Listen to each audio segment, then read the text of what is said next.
Okay, so this is Adam Baldwin. We just finished a great panel here in Austin, Texas, and you're watching Down the Road Show. Check it out.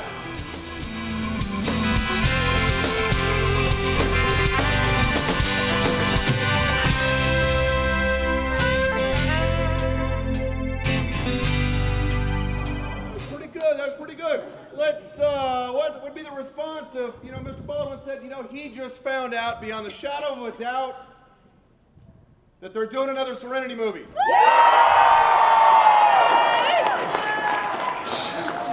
And then he says they just canceled it. Wow. They just canceled it! All right, folks, it's my hometown. If you don't know who I am, I'm Jared Crippen, a.k.a. The Diffuser, a.k.a. Detective Crippen with the Austin Police Department. I'm watching you. You will conduct yourselves in a manner fitting Austin Texans. Who's not from Austin, Texas? Welcome. Good to see you. Wow. Welcome to my town. What'd you say your driver's license was? All right, folks. You know who he is? Adam Baldwin, the man, the myth, the legend. He is here for you. Let's give Mr. Baldwin a round of applause.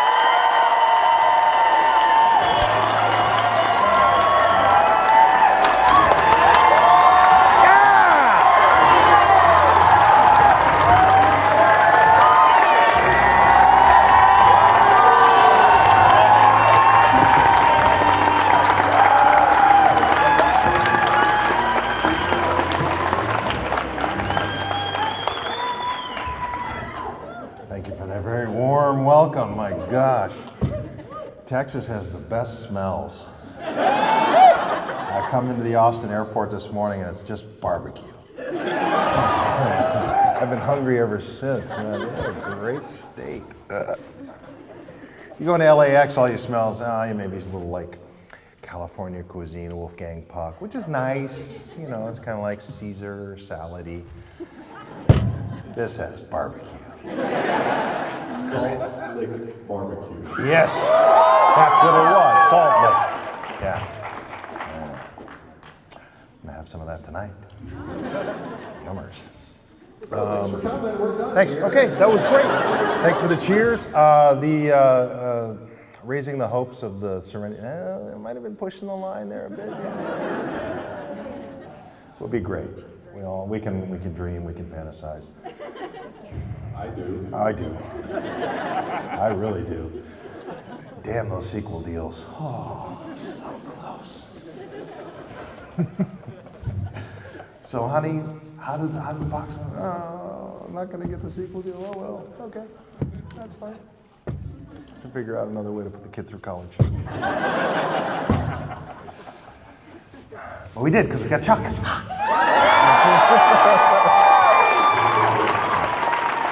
People ask me all the time, which character do you like playing better?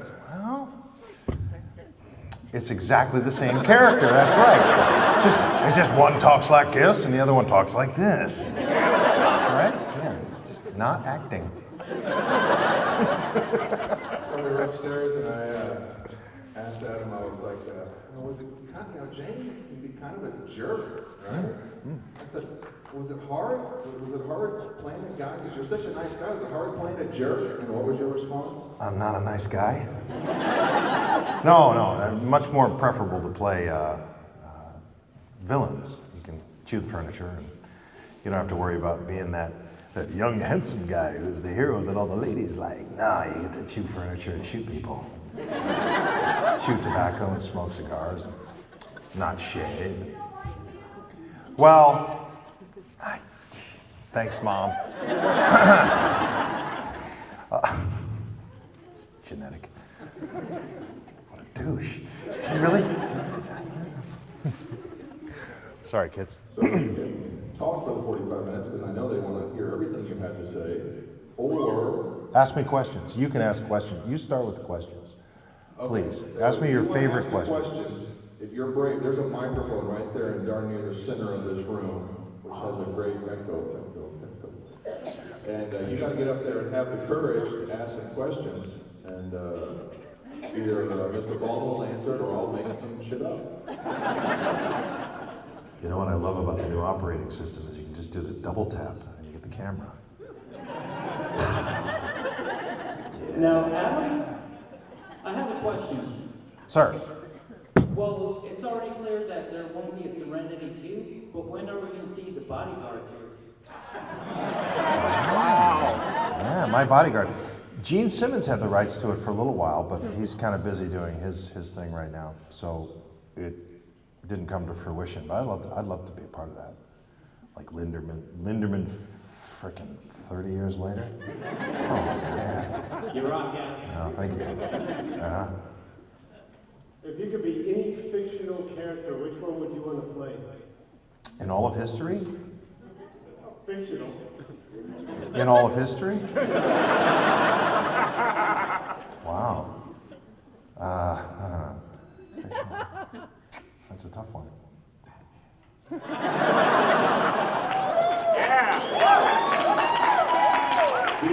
George Clooney, wouldn't you?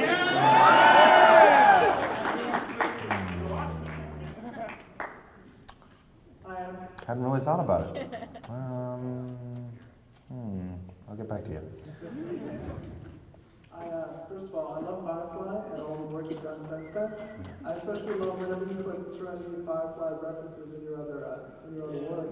I was wondering when you're going to bring Vera into shot.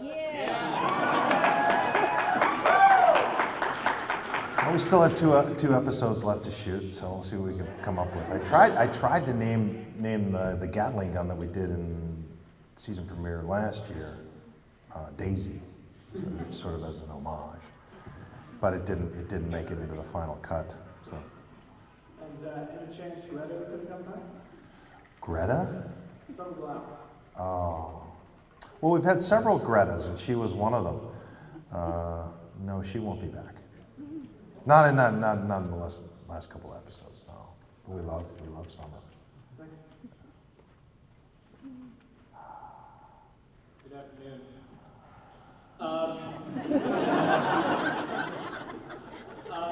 Now that Chuck is sort of winding down, what sort of ending do you imagine for Casey? Spoiler alert.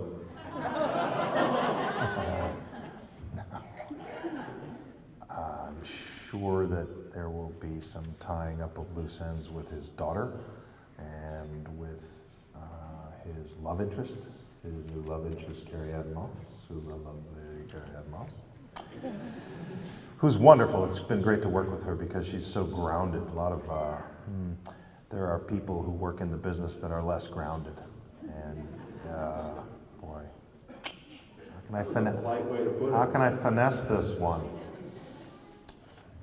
She's great. Thank you, sir. And figuring out the family aspect of Chuck and Sarah and Morgan and all those guys, and we'll see where it goes. Maybe I'll die. Maybe not. So I presume it's because of your size you chose for one of the action fighting scenes. How is it for you to shoot the fight scenes? And as a second part to that question, is there a non-action, more dramatic role that you have ever really enjoyed playing? Non-dramatic role? Non-action dramatic role. I've done some smaller movies that have been non-action dramatic roles, but people don't really see those too much. But they've been fun to do. They're lower profile. And what was the first part of the question? I was curious to know how you go about shooting the fight scenes. Good stunt guy, because I don't like to fall down and hit my head. The guy on Firefly, his name was Bubba, for a good reason. Tim Sitar's great guy, one of my good friends, and he got whacked and beat up a bunch of times on my behalf. So anytime there was a hat on and Jane was doing that was Tim. Who owns the Vera gun right now? Like, is it on the Firefly? I heard. Do you have possession of it? I heard that a prop house got Vera after the production, and then a dealer of props got his hands on it and sold it. They mentioned it was worth maybe 10 grand at the end of Serenity. I thought, wow, I really want to buy that, but it's 10 grand. It's not that good a gun. So I'm not sure. But there are apparently counterfeit props that are floating around, and I have one prop in particular that a couple of people have said, well, my friend's got the knife. No, I have a knife. Well, no, he's got his legitimate, it's like got a certificate and everything. Tweet. I got the knife. So be careful out there. Yeah. My question is about the Firefly show where you were all at the House of Overcute. The virtue of those rooms. And you had some very interesting pillow talk going on. So, how do you practice those kinds of things?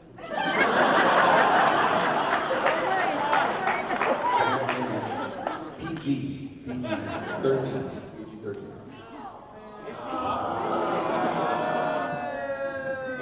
This is forming of people being healthy.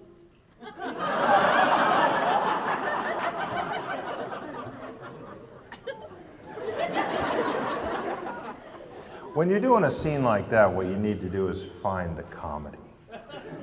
And the comedy from that particular one, if I recall correctly, was finding a way for, the foot to kind of be in the face and aftermathy stuff. And PG. PG-13? Go ahead, open up. I'd just like to say that's really nice to know that you're not just Freddie, that you have.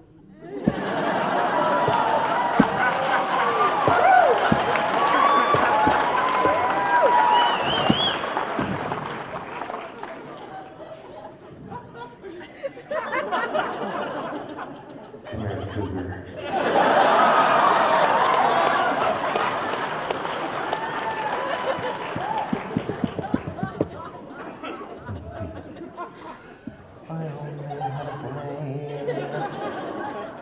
Uh-oh, here comes trouble.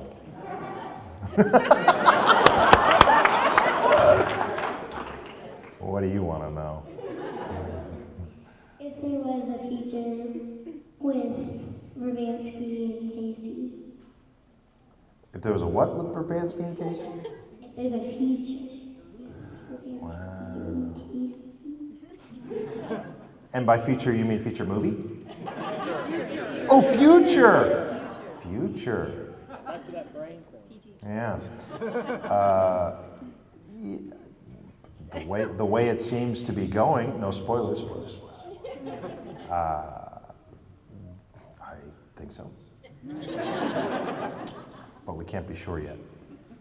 They don't give us, it's funny, they do give us scripts eventually, right before we're gonna shoot. Here, read this. Okay? We shoot this tomorrow? No, you shoot that today. And in the script, second page in, there's this form letter from the producers that say, we expect every script to be treated with professionalism, blah, blah, blah, blah, blah. So, spoilers are a big problem. Of course, we're almost canceled, so. They all die.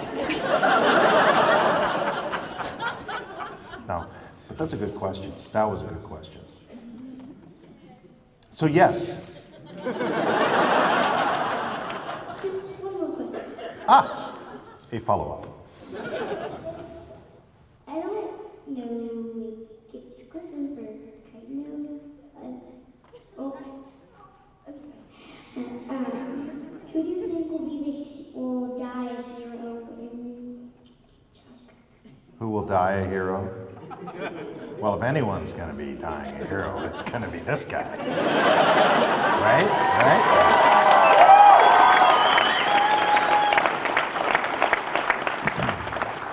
Come on, it's a family show. It's 8 o'clock Friday nights. It used to be Monday nights. Now it's Friday nights. Don't forget.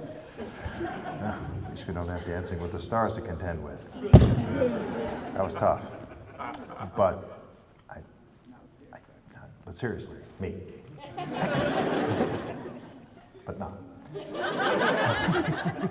Adam. Welcome to Austin. Thank you. Austin's beautiful. I rode through. How many are natives? Beautiful. There's one. Thank you. Go ahead. First of all, I'm so glad you guys got a chance to finish off Chuck the right way. 13 episodes, so make them count. And second of all, as an actor, be honest. There's a lot of dissatisfaction amongst the internet and Chucksters community about how Morgan has the intersections. Like, oh no, I don't want to touch that. No, Morgan shouldn't have the intersection. Oh, I jumped the shark. I jumped the shark a long time ago. And it's like, come on, you guys. You know how these writers are. They write twists in so beautifully, and they've got such a great story arc. So as an actor, is that kind of frustrating for you from a creative standpoint? It's like, oh, come on, have more faith in us than that guy. You're feeding the trolls, aren't you? Don't feed the trolls. It was an experiment with his character, and I don't. We've been working Friday nights, so I'm not sure which ones have aired already, where we are in the story arc. Sometimes when you're doing these things, you get caught up and lost, but I'm lost now. What's aired, so I'm He just defected. yeah. He defected. Ooh. Oh. Oh. Well, we're all reasonable folks here. We're all pretty savvy television viewers. We can presume how that order is going to unfold, can't we? Yeah. Thanks. You stay off those message boards. Hold on 1 second, big guy. I have to be the bearer of bad news. Young lady with the sunglasses who's in line, raise your hand. Uh-oh. You are the last brave soul. If you have not had the courage to get up before now, you suck. And you can stay seated because y'all have 30 minutes. Go. Yes, sir. Okay, I have 2 questions. One, what was it like working on the set of Angel? Well, I just ran into Mercedes upstairs, and she was funny. She comes up and gives me a hug. Ah, how you doing? Last time we saw each other, we were in bed together. Yeah, drinking blood. That was awesome. It was great. I had a good time. Yeah, they treated me very, very nicely. Boreanaz was challenging. Me coming on there in the beginning, which I love. I love that when you come on as a guest star, you don't know what waters you're treading into. So it was nice to have a lead guy say, "Okay, what do you got? Bring it." And I was like, "Oh, here it comes," because I felt like I got Joss's nod to play it as I was going to play it. He gave me the job. Said, "Yeah, go have fun. Go give him some grief." So we did. It was fun. And then I got to almost kill him in the end.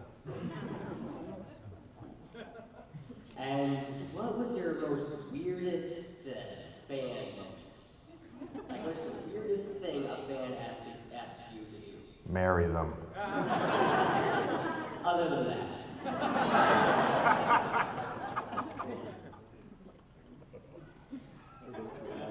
Travel with them. Well, there are cruises that are set up sometimes. I'm really scared of getting locked up on a boat and not being able to get off. With loving people, but yeah.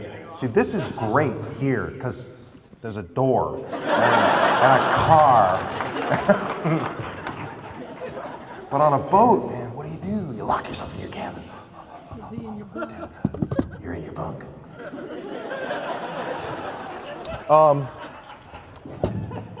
Returning to PG. Weirdest thing? I don't know, stuff like that. Just, don't. If it's weird, I just block and move on. You know, if someone's having a weird day, why would they have a weird day for me anyway? It's like, too big, too weird. I ignore it. I try to embrace the good in all these experiences and the people I meet. So I don't track it, and it's a really tough question because then you'd have to name names, and or they would, they would know who they are. You know who you are. Stop. Leave me alone. Well, thank you. No, it's not worth an applause. Well, Adam, you kind of just ruined my question because I was going to ask you to marry me. So instead, I would like to know if it was ever discussed or what you think, this is in regards to Firefly, did River and Simon's parents know what they were sending her off to? Because I kind of get a sense that the dad knew to a certain extent. What do you have to say about that? Well, I haven't continued the lore in the comic books. I haven't kept up with that, and I know there are people who have, so I wouldn't want to speak out of turn. I would only be fantasizing. But that's a legitimate presumption. I couldn't tell you for sure, but that never really came up. But I could see in that sort of totalitarian that, yeah. My last question is, do you have projected any more work to do with Joss? I hope so. He's if he makes the call, I'll be there. He knew that I was. Well, I don't know if he even had. I know he did this Shakespearean thing that he's got coming up. Yeah, much to do about nothing. I'm not a Shakespearean guy, and he knows that. And we've had discussions about that. I love the stories, just can't wrap my brain around the lingo. So if he has something with a little more modern flair and fewer words for me, that'd be right on that. Not much at speechifying this guy. Just give me some guns and a couple of grunts and a hey. Evil laughs, that's me. What? I bet you could pull it off. It was what? I bet you could pull it off. All right. Thanks for being here. Thank you. Hey, Avengers 2. Avengers 2. So, Firefly, there's 2 episodes, Ariel and Jamestown, naturally. Those are 2 of my favorite episodes with you in them. There's a couple moments where you sort of have to abandon the whole furrowed-browed Jane, not a girl character. And it seems like you pull on some of your own morals and you get to incorporate some of your own self, since you're such a nice guy, into the character. I was wondering if you could tell me if there's, any personal sort of things that you had to use for inspiration, to find that. It's always good to have secrets that you can use as substitution. These are acting technique terms. Yeah, you just have to think of something sad or think of something that's moving or someone you love and care about. And if you can really think about them and bring it up, it can be helpful.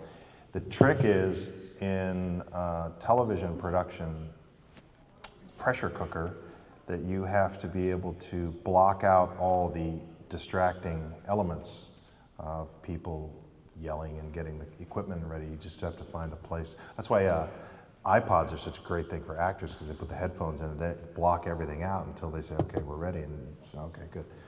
You just listen to music that can help you focus, or a monologue or something beautiful, and then bring it up, because it is kind of out of character for someone that you'd think of as just a dumb thug, killer, mercenary.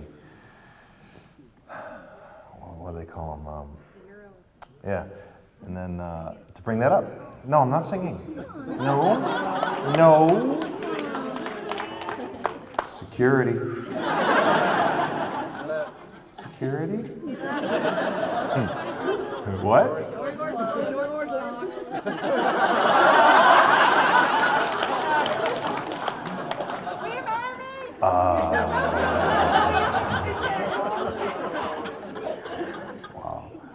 Yeah, so if you ever have to cry on camera, sorry, I don't mean to turn you down. So you're just a good actor.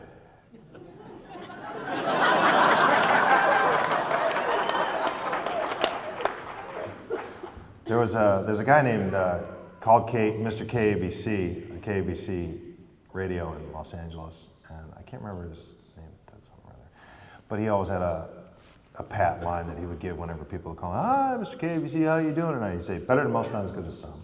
There's always someone bigger and stronger and tougher and more talented and quicker witted and prettier around the corner. So I'm just happy to have stuck around this long like a fungus. You're very unique.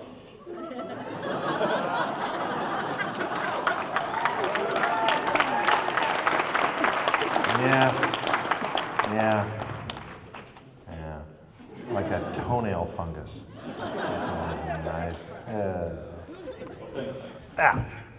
Not that I have it, I've seen it. I mean, I did a guest spot on CSI, one of the CSIs, so I saw that fungusy thing. That's me. Actor-wise, not skin irritation-wise. Go ahead. Mr. Baldwin, this is just a general comment about Full Metal Jacket. Yes, sir. I was a Huey crew chief in the Corps. Hoorah. Whenever I went up for gun rank balls, and once I got cleared to fire my weapon, I would start humming "Bird is the word." In your image of your war face, firing your big, it was a great motivational visual, so thank you for that. Well, thank you, sir.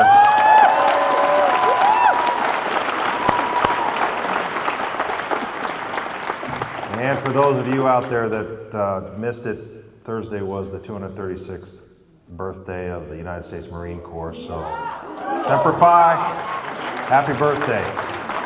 And yesterday was Veterans Day, so thank you for your service, and anyone out there that's been in the military, God bless, and thank you. Thank you for keeping us safe so I can do this goofy stuff. Yes, sir. Yes, ma'am. Yay! I see you. Huh. Wait, what's your name? State your name. Mac. You saw me? I know I did. I just wanted to hear it again. This is a kind of weird question. Good. If all the main characters in Chuck had to die, how do you think they would die? I mean,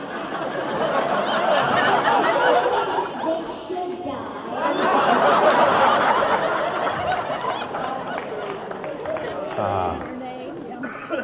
Yeah, grenade. Rocket-propelled grenade launcher. Yeah, Casey would be vaporized. Well, we know how Chuck and Sarah would go out.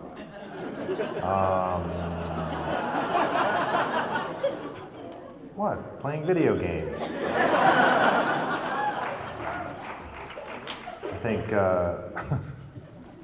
here's a side story, but we like to kid around with Scott and Vic, who play Jeff and Lester, because they're so closely tied at the hip, and they're both very talented actors, and they love to do stuff on their own too, but just the way the show has come about, they're together. It's Jeff and Lester, it's Jeffster. And so we like to kid back and forth and call them Scott and Lester, which is Scott Krinsky, and then of course calling Vic, we call him Lester instead, so Scott and Lester, and that really bothers Vic because Vic is a proud man, and he's, it's Vic. Oh, right. Yeah, don't call me by my character. It's a joking sort of a banter. And anyone familiar with the show, the Hollywood Squares? Well, there's a lore that was sort of where careers go to at the sort of tail end. So anytime Vic is acting up on the set, which is often, we'll say it's Scott and Lester to block. And Vic will give you that slowly I turn. Don't you go there. So they would probably die either in a car crash, under the influence. Big Mike would choke on a sandwich. or a donut. And the Awesomes, they don't die. The Awesomes don't die. What about Morgan? Morgan, I think he just would probably be so scared of the dark one day, and a mouse would be squeaking in the dark, and he would just have a heart attack and go.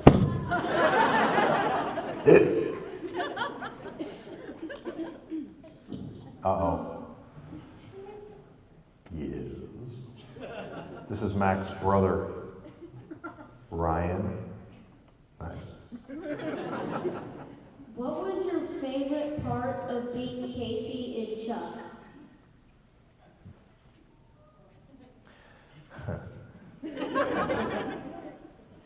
Well, as the character, my favorite part is always playing with the guns and the weapons. I like to try to dial that all in. As an actor, my favorite part is working with the 3-4 core people, because especially Zach, Levi, and Josh Gomez, because they're just so funny. And when the camera's not rolling, you either have Zach and Josh telling jokes or singing or doing other hijinks, which are not PG. And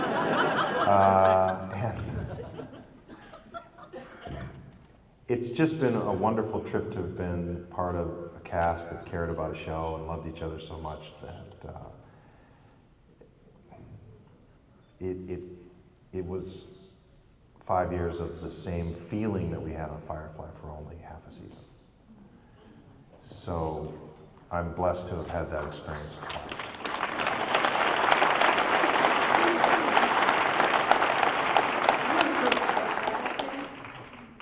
You're the mom? Yes. State your name.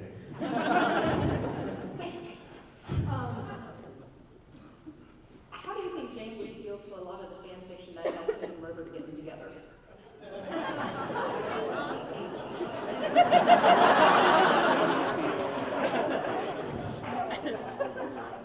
Creepified.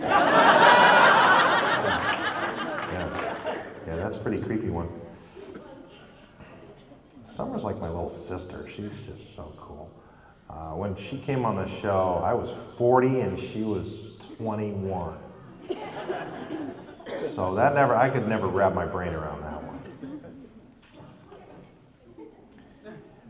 You've been feeding the trolls too. Hello and good evening. Thank you. My question is actually, one of my biggest surprises in video games actually was playing Halo 3 and then Halo 3 ODST, and then suddenly hearing your voice, Nathan Fillion, Alan Tudyk in there, and it's like Halo 3 ODST suddenly became just a sudden Firefly reunion, you have a mini one with the chick from Battlestar Galactica, of course.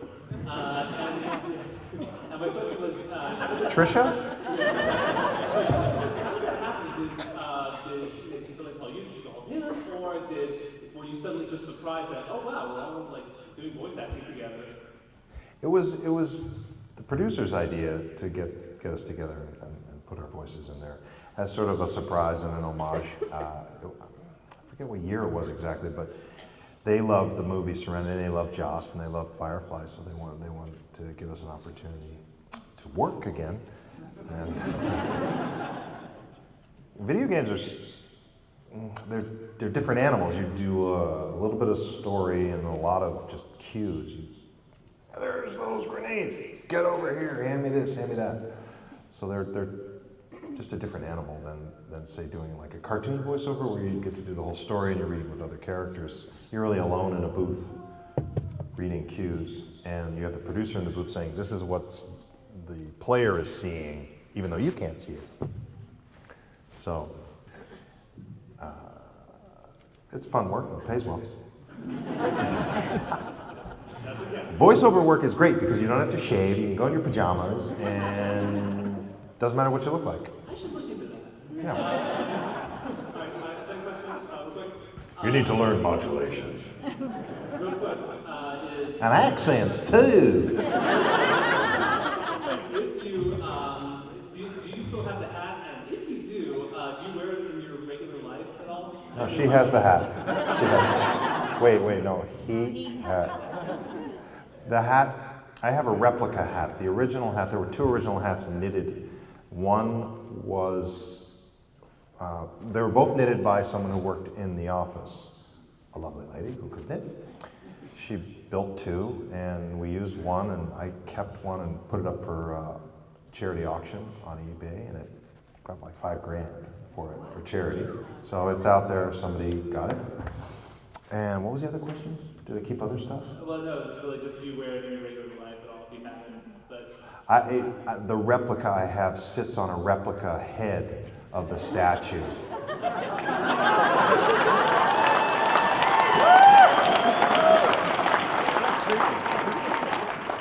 In my garage. Yeah. It was in the house for a little while, and the wife and the kids were just like, you know what? It's creepy. Put it in the garage. You already have pictures of you on the wall and paintings of you on the wall. Last thing we need is a bust of you as Jane with that hat. Adam. Okay. Hi. Full Metal Jacket, by far my favorite Kubrick film. You hear a lot about his eccentricities, I guess we'll say. What were your experiences with him as a director and on set? And what was that like working with someone who's seen as one of the greatest directors from American? Like what eccentricities do you mean specifically? Like he didn't. Oh yeah. He was an animal lover and a family man, and he was a.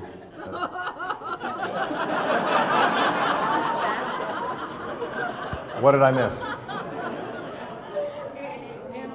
Animal lover?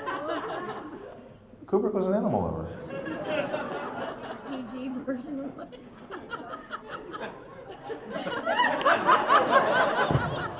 Wow. No. He loved animals so much that he wouldn't let the gardener kill the moles that were digging up his garden. He felt that strongly. He was a great family man, and he had a gun range in his backyard.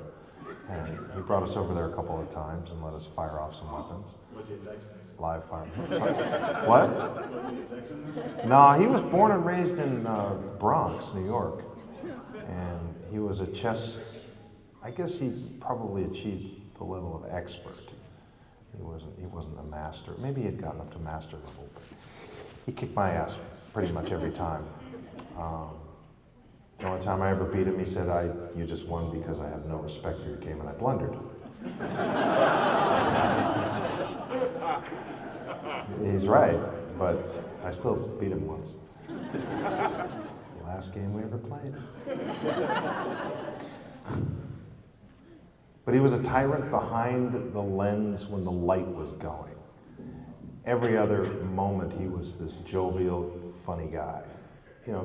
He was wrangling cats with young 20-something-year-old punks in green, thinking that they owned the world.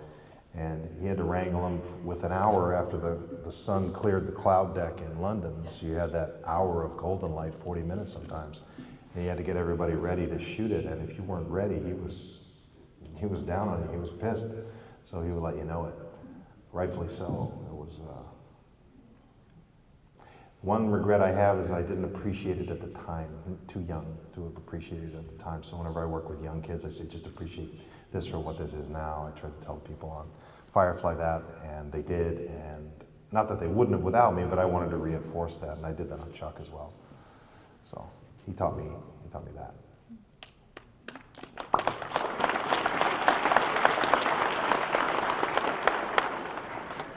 Stand up if you would, please.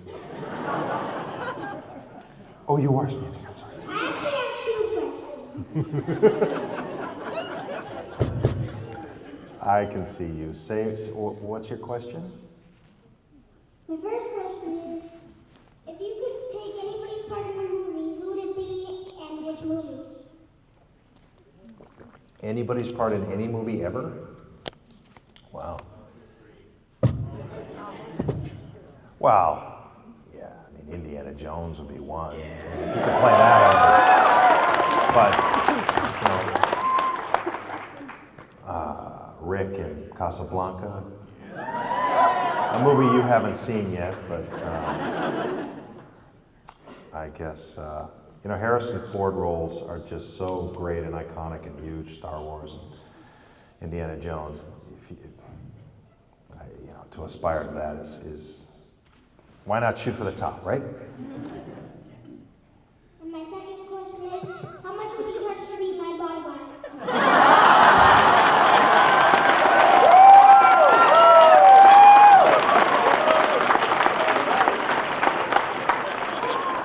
Come here. Come here. Come here.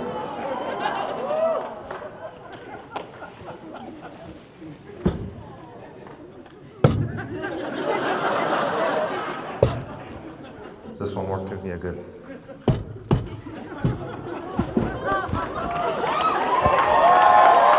Sit down. Scooch in here.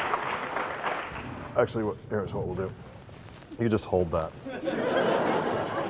And if you have anything clever to say while I'm bodyguarding you, just jump right in, okay? Help me out here. Because I'm dying up here. I'm dying up here.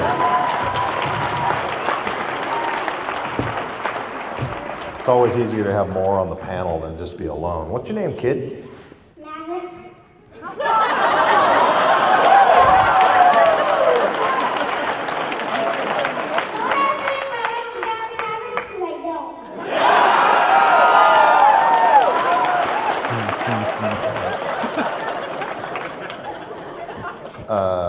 How old are you?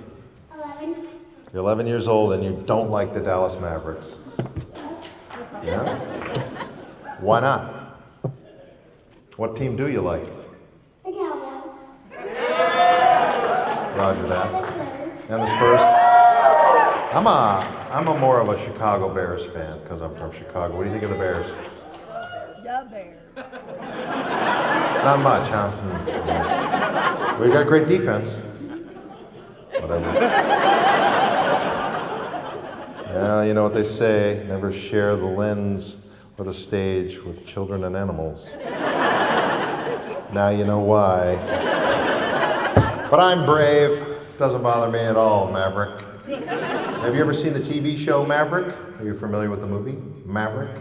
I am familiar with the movie, not the TV show. Excellent. Well, it's an old TV show, and hopefully you'll look into it and you'll realize that it's a heroic name, and you got it. Okay?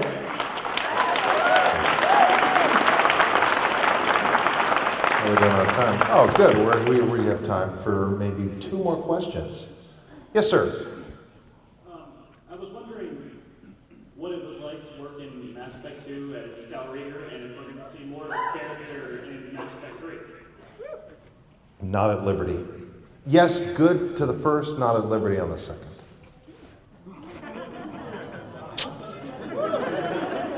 It might be a no. Alright, so in Firefly, Chuck, and a couple other roles you play, you're always the guy who loves guns, like Jane, like a cool gun guy.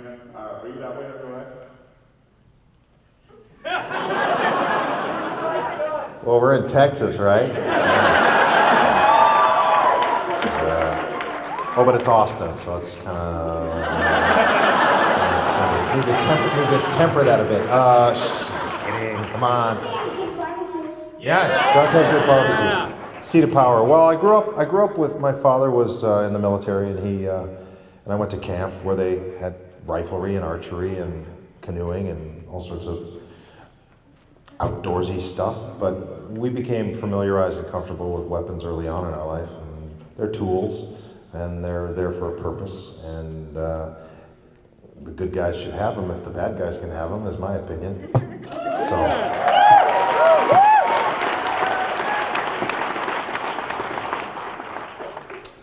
Thank you. So the answer is yes? Yep. Is this annoying when I do this? Okay, just checking. I was curious what brings you more joy more often, your roles as Jane in Firefly or your roles in Halo? Kind of a way to ask that. Halo? Halo versus Firefly? Dude. Come on. Firefly.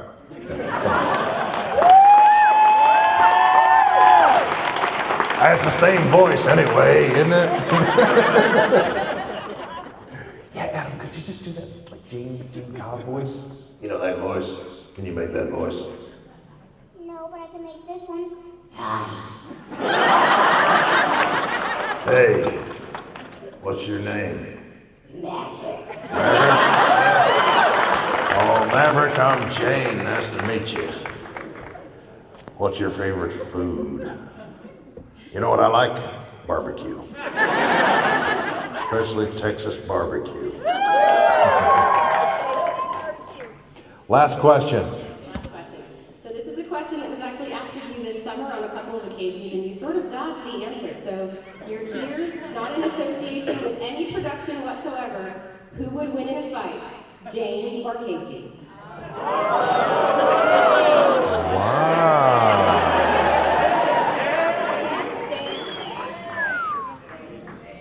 You mean just in a fist fight? In any way you can think of, any way, shape, or form. Fist fight, personal fist fight, just to make it easy. Oh, it'd be a draw.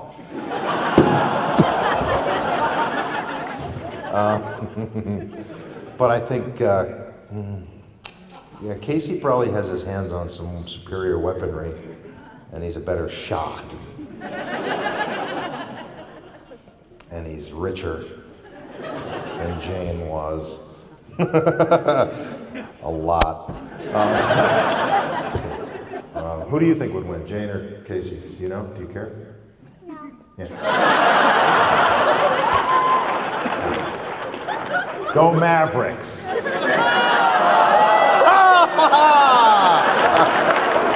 All right, thank you very much. Hey, give me a hug.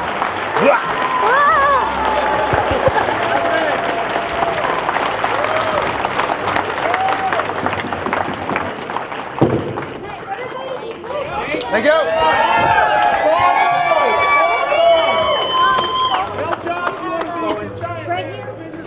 Ha! So Nathan, you need cameo on Castle. Oh, hey, Brett. All right. What about Nathan and Cameo and Castle? What about him? Yeah. That's up to Nathan and his other fellow producers, I guess. But that was pretty cool. Nice to have Maverick join us on stage. Yeah, it's always good to have a wingman. That was adorable. Where are we going? Right here. Okay. Right through these doors. Signing off. Okay, so this is Adam Baldwin. We're backstage here in Austin Comic-Con, and you're watching on the Road Show. Down the Road Show. I got to do that again, damn it.